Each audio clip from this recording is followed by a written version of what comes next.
Assalamualaikum warahmatullahi wabarakatuh.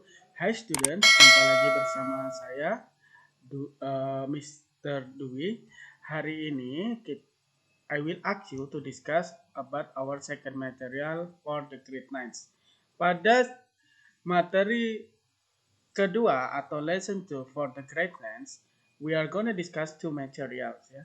Yang pertama, we are gonna discuss about how to state purpose or intention to the something.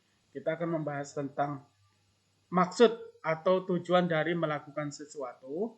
Yang kedua, we are gonna discuss about how to state agree or disagree with a suggestion or an idea. Menyatakan setuju atau tidak setuju dengan sebuah saran atau ide.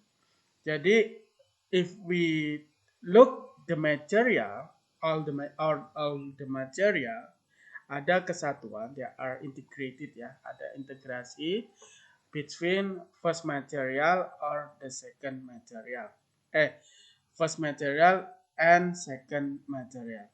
Pada materi yang pertama, purpose dan intention itu diarahkan seperti memberikan saran atau ide. Kemudian pada bagian keduanya, pada materi kedua, itu diarahkan kepada setuju atau tidak setuju terhadap suggestion atau idea yang disampaikan sebelumnya.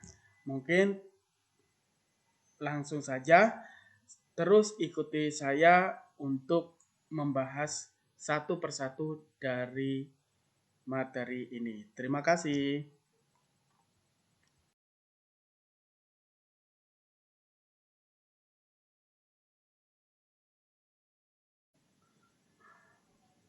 Oke, langsung saja student. Kita akan masuk kepada materi kita pertama pada second chapter for the grade 9 ya. Pada materi pertama, kita akan mendiskusikan materi tentang how to state the purpose or intention to do something. Bagaimana menyatakan purpose atau intention to do something. Tapi kalau kita melihat pada materi ini, kita akan diarahkan untuk membahas 3 kata kunci ya. Kita akan diarahkan ke membahas 3 kata kunci, yaitu penggunaan kata to, so that, and in order to. Kemudian dari 3 kata kunci ini kita akan diarahkan lagi sesuai dengan langsung mengarah ke second chapter ya, untuk menyampaikan suggestion ya, to state suggestion and idea. Jadi kita diarahkan menggunakan 3 kata kunci tadi, kemudian diarahkan untuk menyampaikan saran atau idea. Selanjutnya, biasanya usually karena kita ingin memberikan saran atau idea, kita juga perlu kata pendukung yang lain, ya, supporting word, kata pendukung yang lain yang yang bisa kita gunakan untuk mengarahkan kata kepada inti materi kita, yaitu penggunaan kata to, so that, in order to.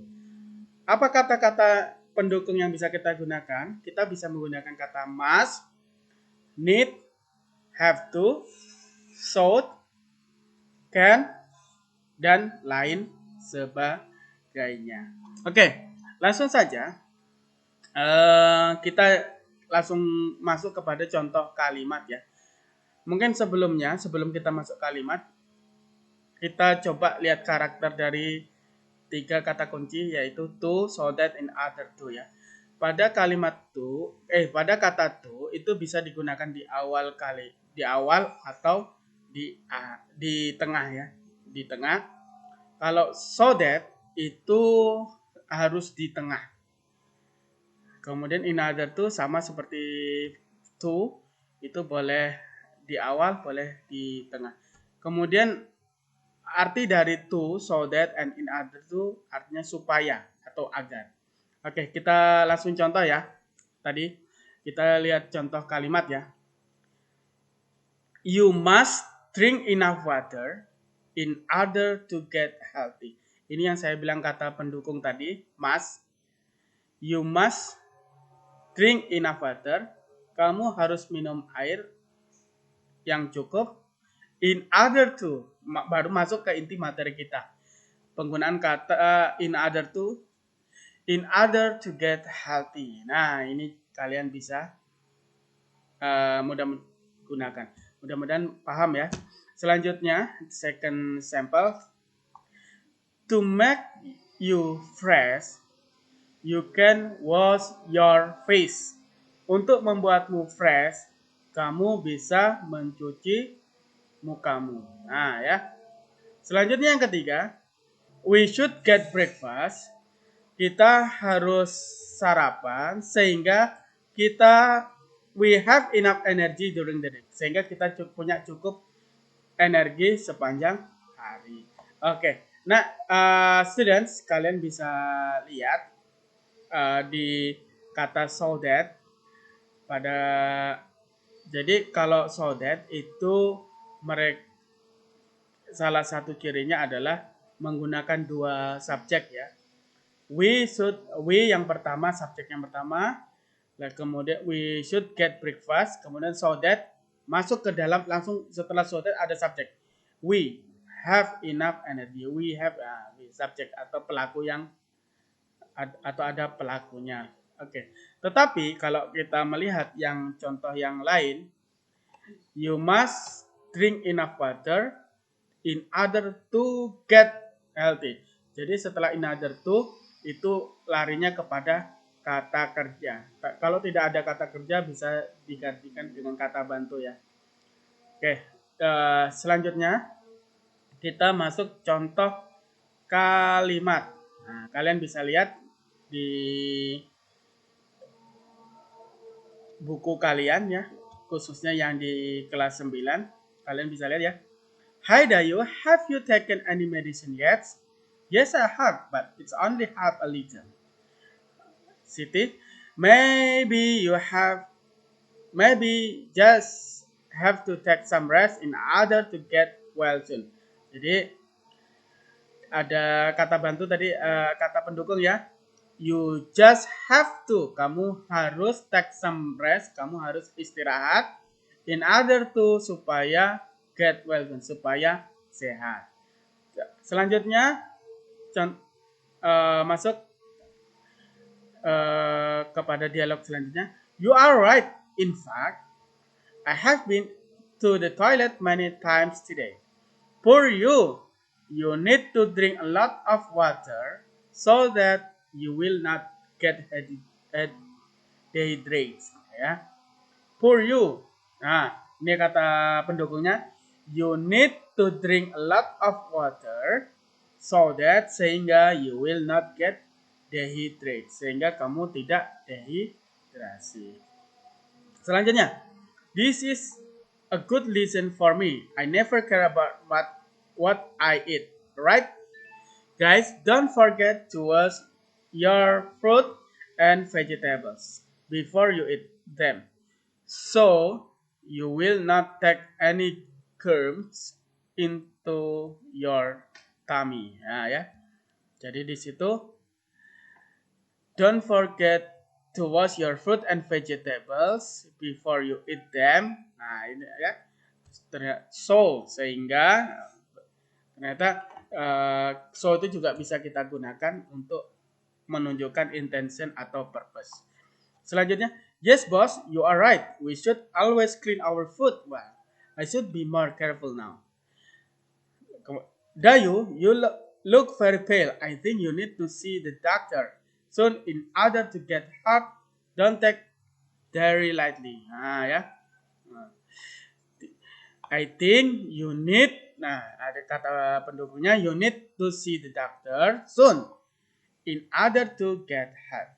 Nah, jadi ada kata pendukung, kemudian masuk ke inti materi kita, yaitu penggunaan to, in order to or so that. No, of course not. Actually, my mom is on her way from the office to take me to the hospital. Good, well, I'll help you to get ready now. Oke, oke itu tadi contoh dialog bagaimana cara menggunakan to, in order to, and so that ya. Kalian bisa praktekkan. Masih banyak contoh yang lainnya. Kalau kalian lihat bukunya, buku kalian itu ada banyak contoh yang bisa kalian gunakan. Mungkin itu saja materi kita yang pertama. Silahkan kalian mencoba dan terus mengembangkan. Thank you.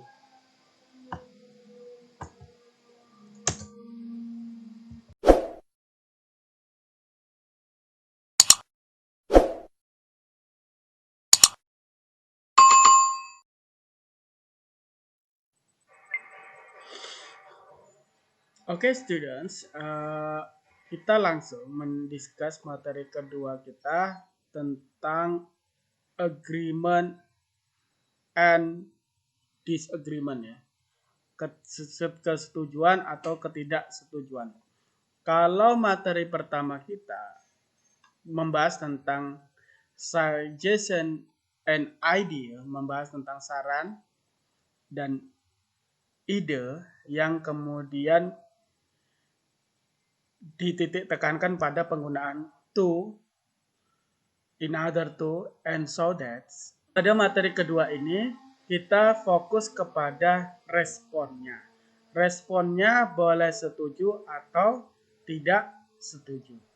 Ketika kita agree atau setuju dengan suggestionnya atau idenya, kita bisa menggunakan contoh-contoh seperti berikut.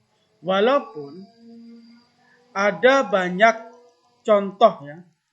Kalau saya, if I look from book or the other source, even there are more than 20 ya expression, ada 20, lebih dari 20 expression yang bisa digunakan untuk mengungkapkan kesetujuan atau ketidaksetujuan. Jadi kalian bisa pilih ya. Pilih yang the easiest, yang paling mudah according to you ya, menurutmu. Ini saya bacakan beberapa contohnya. Ketika kita setuju, we can say I agree with what you said. Atau kalian mengatakan, well, if you say so, I think so, I agree with you, I agree, I'm with you. Atau yang terakhir ya, you are right.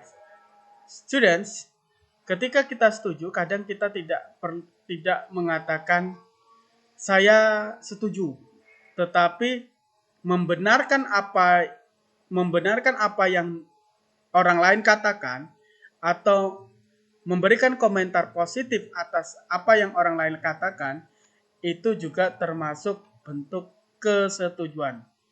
For example, you are right. That's good idea. Nah, itu ide yang bagus. That's good suggestion. Itu saran yang bagus. Itu juga termasuk bentuk agreement. Kita masuk yang selanjutnya adalah disagreement, ketidaksetujuan. Kalian bisa menggunakan kata-kata berikut. I'm not sure. I'm agree with you. I'm afraid I don't agree. I'm afraid I disagree. Kalian bisa singkat menjadi I disagree, itu sudah cukup. I'm afraid I can't agree with you. I'm afraid I don't share your opinion. Atau memberikan opini atau tanggapan yang berlawanan. You are wrong. Atau I think that's not good idea. Saya pikir itu bukan ide yang bagus. Nah, I have different idea. Saya punya ide berbeda. Itu merupakan bentuk dari disagreement, ketidaksetujuan. Mungkin langsung saja kalian bisa lihat di buku kalian. Kita lihat contoh kalimat ya. I don't feel well. I'm catching cold. You should go to the doctor. I don't think that's good idea. Saya tidak berpikir bahwa itu ide yang bagus. Just take a good rest and drink a lot of water, Lina. Nah, dia pikir itu bukan ide yang bagus. Kemudian dia memberikan suggestion ya, hanya istirahat dan minum banyak air. Kemudian ditanggapi, I agree with Udin. You should go to the doctor. Lina, you look very pale. I think you need to take medicine. I don't agree with you, Siti. Too much medicine is not good. Lina, just take a rest, drink a lot of water, and eat only healthy food. Nah, terakhir, I think the best to do is go home. Lina, your mom and dad know better what you should do. Nah, ini bagaimana kita diberikan contoh setuju atau tidak setuju terhadap suggestion atau idea. Mungkin ini ada sedikit kombinasi ya, berikan kombinasi di contoh terakhir, contoh kalimat atau dialog. Ahmad, to make our class clean, we should clean the class every day. I agree with you, kata Zaki. Dialog 2, you need to sleep so that you can be fresh again.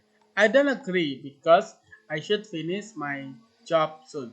Jadi dia nggak setuju karena dia harus menyelesaikan sebuah pekerjaan. In order to be strong, we must do sport every day. Kemudian direspon, I think so. Do sport is good for us. Melakukan olahraga adalah sesuatu yang baik untuk kita. Ya, ini ya, student, contoh ada kombinasi antara yang materi di atas dengan materi di bawah, materi di atas tentang penggunaan to, so that, in order to, kemudian respon agree or disagree. Nah, coba saya akan mengajak kalian, kira-kira respon apa yang kalian bisa berikan dari contoh kalimat yang sudah kita discuss sebelumnya. You must drink enough water in order to get healthy. Agree or disagree, student? Dari opini ini. Selanjutnya yang kedua, to make you fresh, you can wash your face. To make you fresh, you can wash your face. Agree or disagree? Give the response ya. We should get breakfast so that we have enough energy during the day. Do you agree? Some people biasanya ada yang tidak setuju. For example, I have a friend, dia kalau sarapan itu langsung sakit perut, stomachache. Mungkin ketika ada suggestion like this, dia akan mengatakan, I disagree because I usually have stomachache after having breakfast. Nah, itu ya contohnya. Mungkin itu saja contoh yang bisa saya berikan tentang materi kita. Silahkan dikembangkan. Mudah-mudahan kalian memahami. And don't forget, keep on watching my lesson. Thank you for watching. Assalamualaikum warahmatullahi wabarakatuh.